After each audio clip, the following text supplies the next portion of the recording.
Hello there, Dr. Gill here, no relation to Doctor Who. I will be starting back up from the last video, just back here. Anytime you save the game and reset from anywhere not inside a dungeon, as a child, you'll end up back in Kokiri Forest, in his house. Don't know how he gets back there, but he does. Great way to sort of travel long distance really quickly. I don't have to walk back here. Alright, so a couple of glitches coming up in rapid succession. I'm dropping my bugs here, my fake bugs, pulling out a bottle, jumping into the water. I pull out my sword before I hit. I failed. But that, I'm using a glitch for, I'll try to demonstrate it. But basically if you enter the water with something in your hand, like this bottle, try to pull out your sword, he begins the animation for pulling out the sword, but the bottle is still in his hand. It's called quick draw, and that causes a couple of weird glitches. Like if I were to slash or press the sword button, the sword pops in his hand instantly. That's why they call it quick draw, just because it brings out something very quickly. So what I'm going to be doing is triggering the quick draw with an empty bottle and the sword. So I pull out an empty bottle, quick draw with the sword, and then if I were to swing my bottle in a certain way, it overwrites the sword with the bottle. And they it's called bottle on B, but having this triggers a ton of other glitches. If you're familiar with the glitching in this game, then you'll be aware of this. There's bottle adventure and reverse bottle adventure. Two different things that are probably weirdly named because I believe they were named by someone whose language, for whom English was their second language, so it was sort of a weird translation thing. As well as the fact that glitchers and speedrunners are pretty terrible at naming things, naming glitches. Having a bottle on your B button sort of breaks the game pretty heavily, right? If I were to empty the bottle, if I were to change the bottle on my B button in any way, by catching something or letting go of something, it'll try to update that value sort of in the game code, but because it's never supposed to be on B, it starts messing with values that you're not supposed to directly edit. So as a quick demonstration, if I empty these bugs, if you look at my bomb chew count, I have 20 now. And if I were to catch them again, I have 29. So it's a really complicated thing. To explain fully, I'll be doing a lot more of this later. But suffice it, a quick explanation: an empty bottle correlates to the number 20, which is why I had 20 bomb chews. Bugs correlates to 29, which is why I have 29 bomb chews. And the reason it added bomb chews is because of the bottle PO. By having a PO on C right, when I change the bottle contents, that's what's changing the number of bomb chews I have. So putting various things on C right causes different things. And for now, I just did it really quickly to get more bomb chews because I need more explosions to do cool things. What I'm about to do right now is sort of a weird thing. I want to go in the Deku tree, but I don't want to go through the front entrance for reasons I'll explain later. So I'll be doing some strange things to get to do that. I mentioned ISG being something where your sword's constantly slashing, and a side effect of that is that you can't fall off ledges. Because of the way slashing works, you just can't like fall off of a surface as long as you're as long as ISG is active, as long as Infinite Sword Glitch is active. And every time you shield a source of damage, what that does is it causes an invisible surface to sort of be put under Link. And because of Infinite Sword Glitch being active, what that means is basically you can start floating around with explosions. When an explosion hits your shield, it puts a surface underneath Link, and even though that surface is temporary, because you can't fall off of a surface because of infinite sword glitch. It makes you float. Really fun glitch.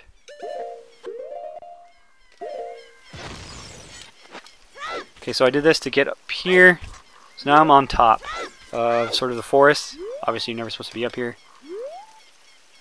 What I want to do, look this way, side hop, get past, and now I'm in this sort of Deku tree section, but the Deku tree is not loaded correctly, obviously. You can see the trunk, because you can ostensibly see that from back there, but I wanted to get in here without that cutscene that happens when you sort of walk into that section normally.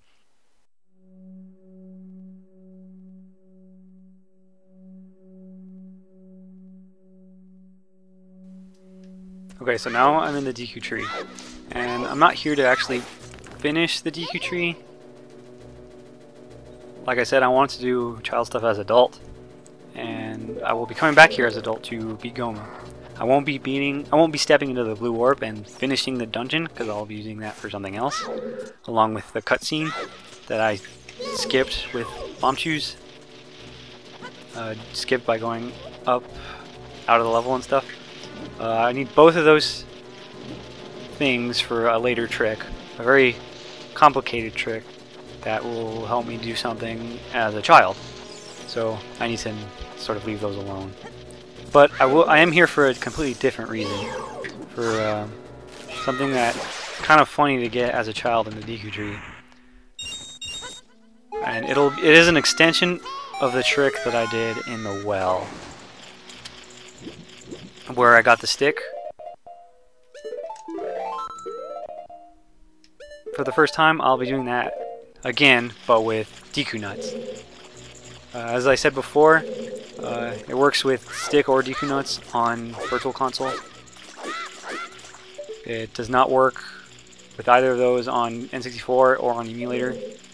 Very strange, but that's what I'm here for. Is for something that Deku nut will get me. I'm also setting up things for much later in the run. Shit, damn it! Let me do that. Setting things up for much later in the run. Oh, and this is just a simple way to sort of skip basically this entire section of the game, and we're supposed to go through that web over there and come out from that crawl space, but I just skipped all that. And I'm using ISG, Infinite Sword Glitch, but with the stick. You can do it with anything that sort of slashes or hits, so the stick and the hammer both work. Did that to just get the fire faster. Although I have to actually push the block, so. Oh wait, no I don't. Yeah, never mind. That's just a fast way to do it. So I need that trick to work. The same sort of trick in the well, but instead of dying out of bounds with a fairy, I'll use the crawl space, which also works. Saving just in case. And the thing is, I need these guys to drop a Deku nut, and that could take some time. So I may be sort of splicing this to make it faster. If I don't get this within 2 or 3 tries, I will just be splicing it just to cut it all out, because it could take quite a bit of time. This is a trick that sort of is a recently found trick, and using it allowed the game to be beaten a little bit faster than before. Oops, I didn't need to fire. A little bit faster than before, but at the cost of having a crazy amount of RNG. Like I said, you need these guys to drop a Deku nut, and I mean, there's no way to control that. I mean, there's ways to modify RNG, but that would be for like completely controlled computer runs, tool-assisted speed runs. There's like no reasonable way to control RNG as a human player, so I just have to keep trying until I get it. But yeah, the speedrun uses this trick now, and it's made everyone hate the shortest speedrun even more than they already did. It's become something of a grind to do now. Sort of unfortunate, but it's allowed the game to be beaten a little bit faster, and that's usually the most important thing for a speedrun.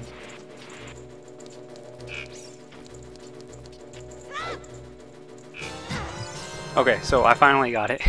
It took actually quite a bit of tries. The annoying thing about it is that not only do you need them to drop a DQ nut, they need to drop it far enough away from the wall so that they can still hit you again to trigger this, but also close enough to the crawl space so that the wonky camera, which is what sort of causes this trick, is still active when you grab the DQ nut. So it's a bit annoying.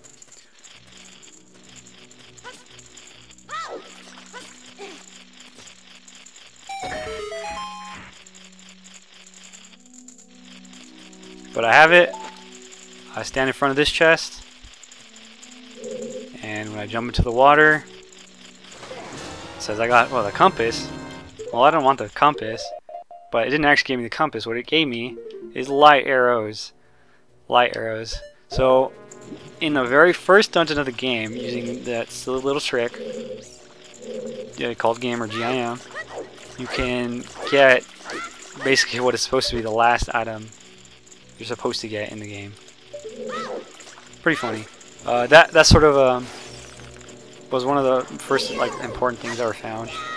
Like using this trick, like it was sort of the intent that, like it was basically one of the first things that they attempted to find, just because it's so handy, or at least interesting enough. It's actually not super useful, honestly, just because I mean the fastest speedrun of this game already skips basically the entire game, and the other categories that exist don't. Well, they just have to, for various reasons, basically have to get light arrows from the normal spot. But it's still a very interesting sort of thing to get in the very first dungeon of the game, using DQ nuts. Pretty funny. You can also get a blue potion. You can, if you were to climb up and use the map chest instead of the chest that I used, you'd get a blue potion in a bottle on the slot, and you wouldn't need a bottle to get that. Like the trick here, use absolutely nothing else except I guess just the DQ stick to burn the web. But other than that, all you needed was to grab DQ nuts and get hit. Doesn't require anything. So you do that, you can get a bottle that way, which is what they use in the very shortest speedrun. But we use it to get light arrows because light arrows are an adult item and you can get them as a child. Again, a very recent glitch that was found in February. Combination of people sort of came together and found it. Really cool. So, but that's it for the DQ tree. I also did this stuff again for much later, and I'll be explaining that as that happens. So, again, it'll take place much later in the run. At least like 5 or 6 videos, maybe might happen before that. I don't know. Quite some time away. But light arrows, that's all I really came here for. I know I'm leaving, and so this is the cutscene that triggers. Now I said I wanted to avoid this cutscene, and I did, but this is the way I'm avoiding it. So he'll be talking to me.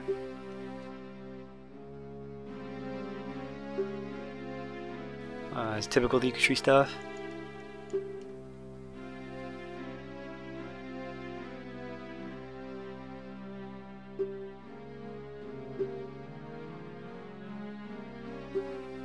And he asked if I have the courage to undertake this class. I say no.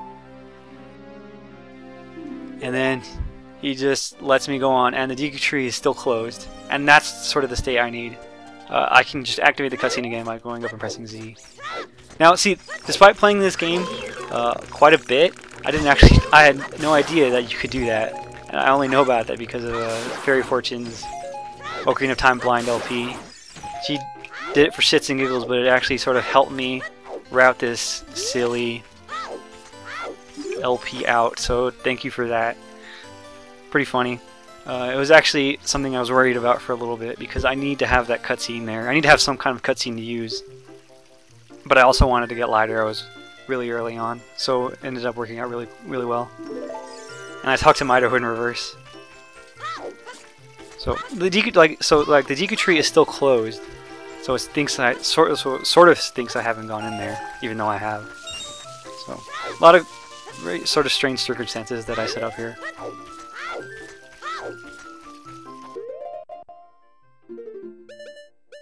Okay, so now I'll be doing something else.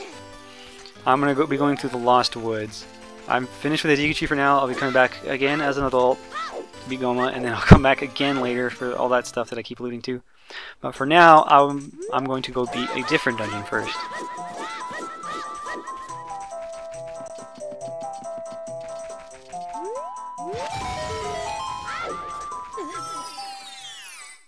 Just going in here to get a fish. Fish would be handy. The nice thing about fish is that it takes much longer to go away when you drop it and catch it. Bugs, they multiply, which is cool, but they also go away really quickly, which can be significant for stuff. And they also move around a lot more. The fish will generally stay right in front of you, so it allows for particular kinds of sort of setups.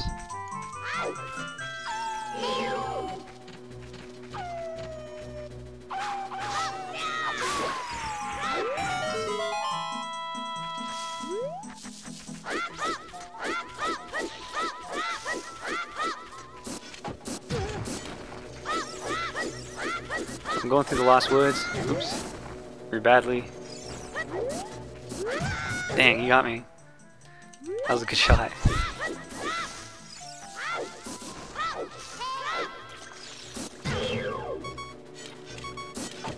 Okay. Well, I didn't want to take that much damage, but it's not that big of a deal. So, you can probably already tell, the first dungeon that I want to beat, or that I'm going to beat, is the Forest Temple. I'll be doing that right now as a child. But in order to do that, I need to get up there with only bomb shoes, and because of that I want to explain a couple things first. I mentioned about how ISG works, puts a surface when you get hit and lets you float. The big problem about that is floating in certain directions is actually pretty tough. You need something to hit you in the air, which is what the explosions are for, but controlling those explosions to help you go in certain directions can be kind of tough. What I've been doing so far, the hovers that I've been doing, I've been using sort of a side roll like this. You saw me getting the Deku Tree. You roll sideways that way. Normally you only roll forward like this. If you walk backwards slowly and roll, you roll sideways. And then if you hold left and hop, he does a sort of backflip. What's happening is that he is backflipping relative to like the direction he's facing, but because I'm still Z-targeting, it sort of forces you in the forward direction. And it causes this sort of weird jump, and that lets you hover in a sideways direction, which is something tough to do, but also something really valuable to do. It also lets you go up higher to you gain height if you do it a certain way, and that's caused by the specific movement mechanics that Ocarina of Time has that I'm betting most casual players would never really know about because it's not particularly useful. So the side roll is something that only happens when you have a sort of a backwards momentum and you try to roll. But you can't have enough momentum that you'll backflip instead. So you can either move backwards sideways or move backwards really quickly and then let go of it fast enough and roll to cause it. Very strange. You can also just backflip, and then if you just roll from a neutral stance, he rolls that way. It's very strange sort of roll mechanics, but in the case of the backflip, it always rolls in that direction with that angle, and because of that, you can sort of get the same angle every time. If I were to roll and let go of Z-target, he's facing this direction, and that angle will always be the same angle from that roll. So it lets you get consistent angles.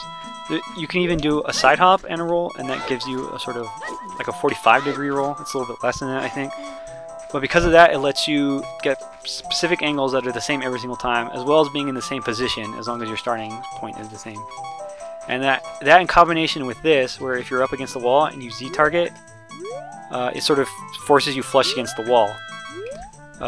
You have to be close enough to the wall, but because of that, you basically can get the same angle and the same position in a particular room every single time, as long as you sort of start off the same. So if I were to start off in this corner, and I were to hop like a couple times, I'll always be there as long as I start on this corner and sort of target the wall. So a lot of interesting movement mechanics to this game that, you know, just I can't imagine are really particularly useful if you're just playing, you know, for fun. If you're just playing like blind or just playing casually or whatever. If you had no idea about it, you're never going to use them, because I wouldn't know what they would be useful for other than glitches.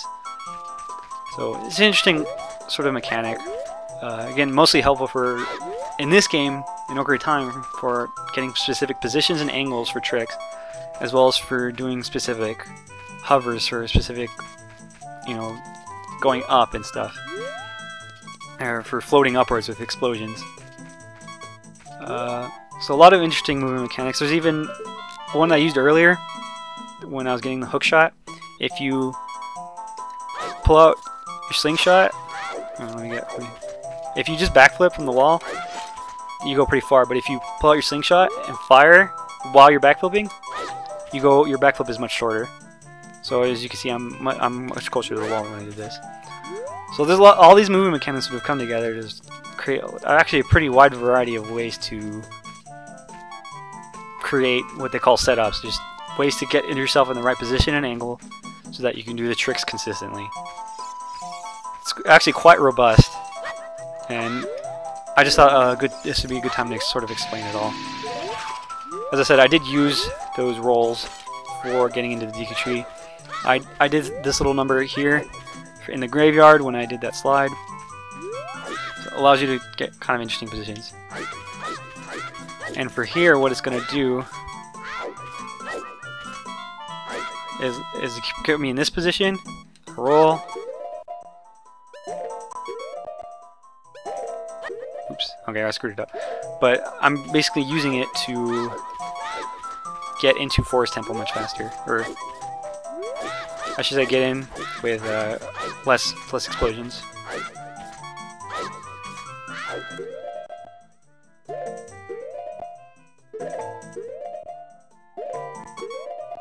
So this is the first frame of that backflip.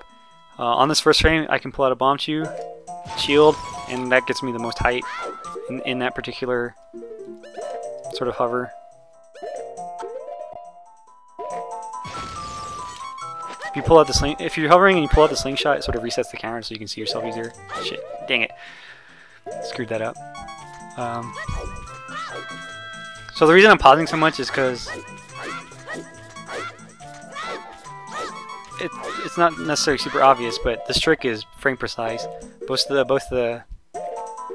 backflip, I can only have the one frame to backflip, and the frame after is when I need to pull out a Bombchu.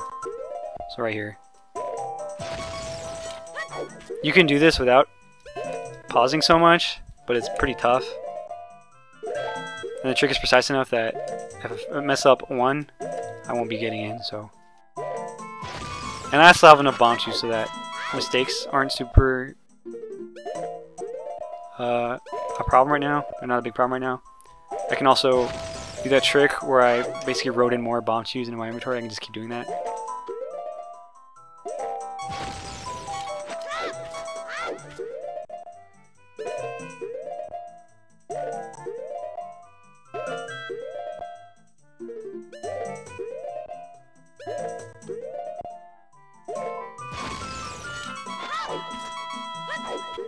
So from here, I think I can just more flip. And then I'm up here. And I'm in the Forest Temple. So, there's a couple of other ways to get in here. That's the one way that needs the least amount of explosives, least amount of Bombchus, and is relatively easy to do. So now I'm in the Forest Temple. From here, I actually cannot get the bow. Just because I need the power bracelet. But I can beat the boss. But first off, I want to show a little trick that's funny. So, walking in here triggers that cutscene for the Poe sisters going up. that lowers the elevator. But right now the elevator is still up.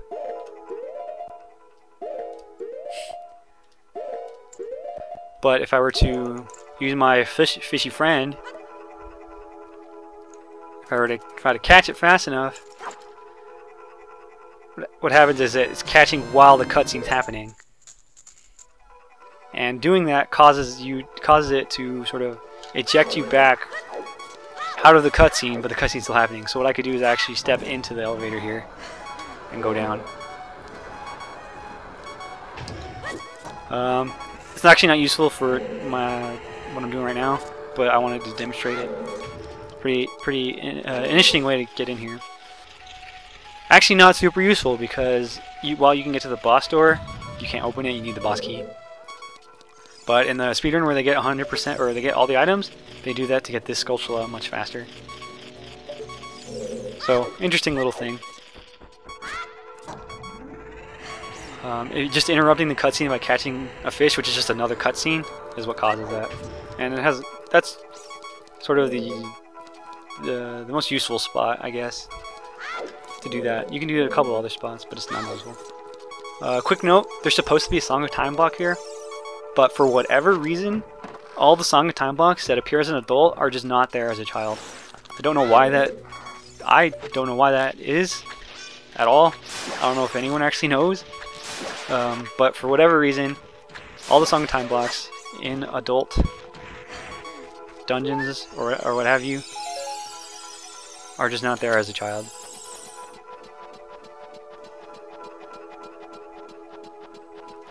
Okay, so what I'm doing right now, climbing up here, I'm going to do that trick where I push myself through the vines. Similar to what I did in the well. Well, it actually is the same trick. And that lands me right in the Phantom Ganon loading zone. So now I'm in the boss room. Oh, I want to, as a quick note, I have that fish in my fake bottle, and I forgot to mention it. But I also have this third bottle here. That happened when I was messing around with the bottle on B. I mentioned updating bomb shoe count by using a PO on your C right. If you have an empty bottle on your C right, that actually affects your third bottle slot. So I basically wrote in a third bottle using that. Just a quick note. Again, I'll be explaining more about that later. But for now, I'm in the Phantom Ganon cutscene, or Phantom Ganon fight.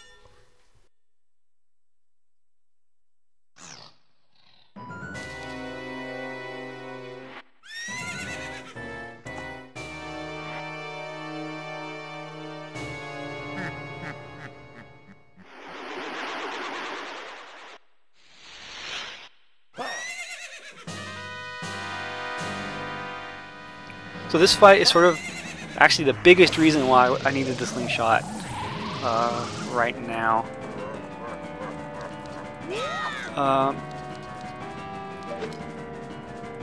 Because I need this in this phase. I need to hit Phantom Ganon with something, and the only thing I can use as a child is the slingshot.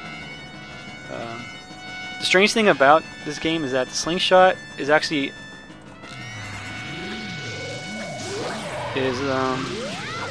like the same item as the bow, sort of. Basically, since being in here, you know, where you get the bow. If I were to say,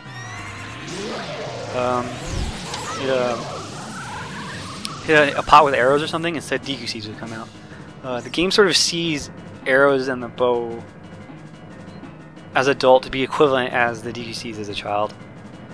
It doesn't mean they have all the same effects. I can't shoot a DQC through a torch or anything like that. But for like things that you can hit, or things that drop arrows or stuff like that, it'll drop seeds instead. And if I were to go to a spot where seeds are as a child, as an adult, it would drop arrows. It's kind of interesting little thing. But I needed the slingshot in order to hit Phantom Ganon. And I can just do this.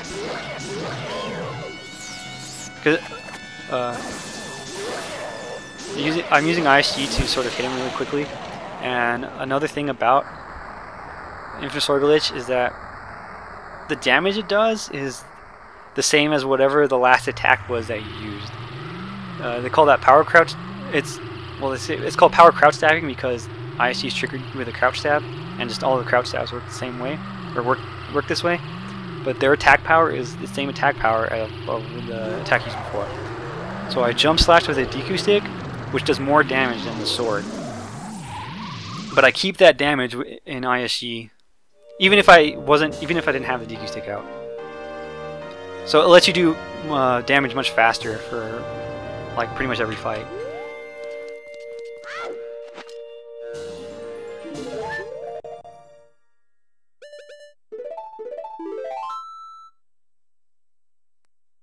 Okay, so I beat Phantom Ganon, but I can't step in that blue warp. Or rather, what will happen is the cutscene will start. Young Link will be in front of the new Deku Tree, the Deku Tree sapling. But one or two more cutscenes after that, what happens is that the game crashes. It tries to load the adult version of the forest with Kid Link, I suppose. And that just causes the game to crash. So while I summon the blue orb, I can't actually finish the cutscene and get the medallion, even though I beat Phantom Ganon.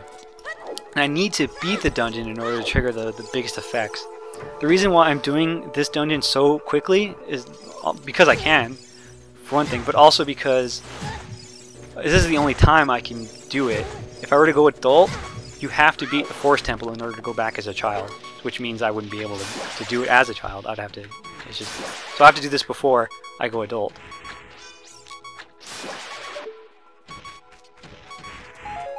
So I mean, there is a way around this.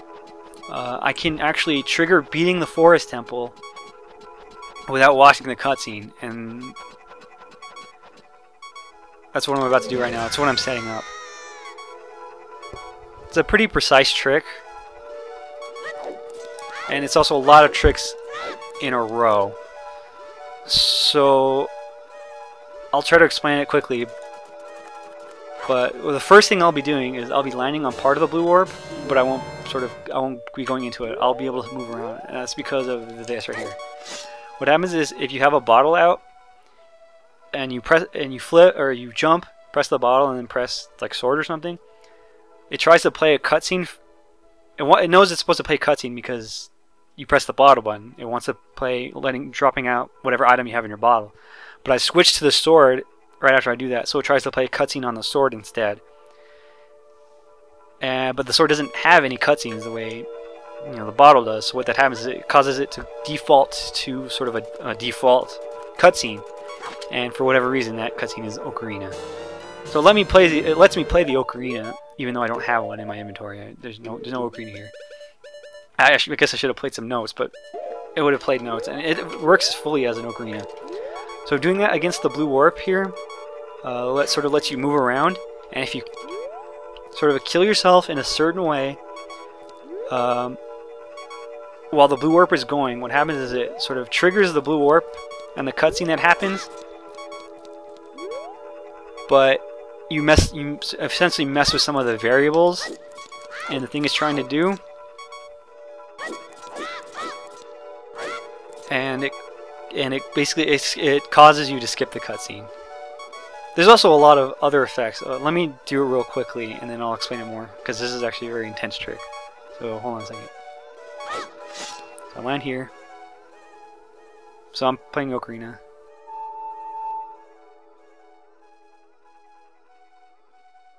So I need to wait for this camera to adjust a little bit.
Okay, so here, shield.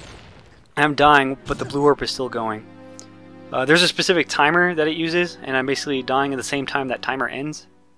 And if I continue, hopefully what happens is, alright, that white flash means it was successful.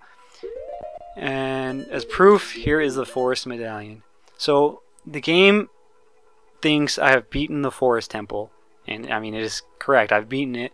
It's given me the forest medallion, and it also, you actually stepping into the blue orb. There's an entirely separate trigger, separate from the forest medallion, but I've triggered that.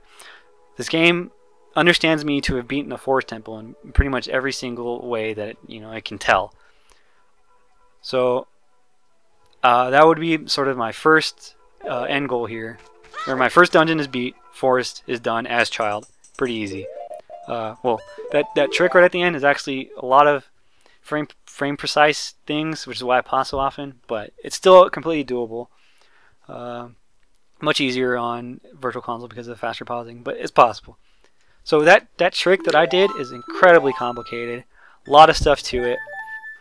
Okay, so I'll try to explain this briefly, but the way that it works is that when you step into a blue orb, there is a sort of base variable or base location that wants to take you, and then a cutscene modifier, which is just some sort of small integer that it adds to the base to take you to a specific cutscene. Because the cutscenes exist as sort of an array in the code where one cutscene is listed one right after another. So at some address is a location it wants to take you, and then the cutscenes that are there right after that. And it just adds a small amount to sort of shift down your location to those cutscenes. Sorry if that's not the best explanation, but it's essentially just shifting you down into a cutscene instead of, that's relative to where a specific position rather than a whole nother address. But dying at a certain point, or even leaving the room at a certain point, sort of shifts your base location, but it still takes you to it tries to take you to a cutscene. So it's essentially trying to take you. It changes you change the base location, but the relative location of the cutscene is still being added to it. So it basically takes you to a cutscene that is just not the right cutscene. And doing that is what causes things like this skip. It basically took me to what I think is an invalid cutscene of the Forest Temple, and that just sort of shoved me back at the beginning. But it still triggers me finishing the dungeon. Very complicated trick, and in the Forest Temple it's only useful for skipping the cutscene. But in the Deku Tree, the Dongo's Cavern, and the Fire Temple, the way the code is lined out, you actually shift it to you can shift into a cutscene that is just in a totally different spot. I won't be doing. I mean, there's a lot of different possibilities, but some of them I won't be doing is that if you die in the Dongo Cavern in the Blue Orb, you actually end up in Gerudo Training Grounds. Again, I don't know all the incredible specifics of why it happens, but suffice to say, it tries to shift you to a cutscene in the Gerudo Training Grounds, I suppose. And so when you beat the Dongo Cavern, you can essentially warp to Gerudo Training Grounds. There's a lot of stuff you can warp to from the Deku Tree as well. You can actually warp to the Shadow Temple if you do it a certain way. Again, it doesn't have to be by dying. It can be by leaving, and you can even use certain timers. But the point is that you can warp to different areas or just skip cutscenes, which is what I did here. A really complicated trick, they call that a wrong warp, just because it takes you to spots you're not supposed to go to. It warps you to the wrong spot. Very complicated, and I'll be doing a couple more of those. But for now, that'll be the end of this video. It went kind of long. I wanted to get a little bit further, but this is a good place to stop. Most interesting thing for now, after this, is going to be probably a lot of cutscenes. But for now, that'll be it for now. So, as a summation of what I've done so far, I have hookshot, light arrows, lens, 2 bottles, bomb shoes, shield, and I've beaten the Forest Temple. So I already got a lot of cool stuff already. Alright, that's it for now, though. The next video, again, will be going adult and doing a whole lot of prep. A lot of bottle stuff. So I guess look forward to that. Alright, thanks for watching.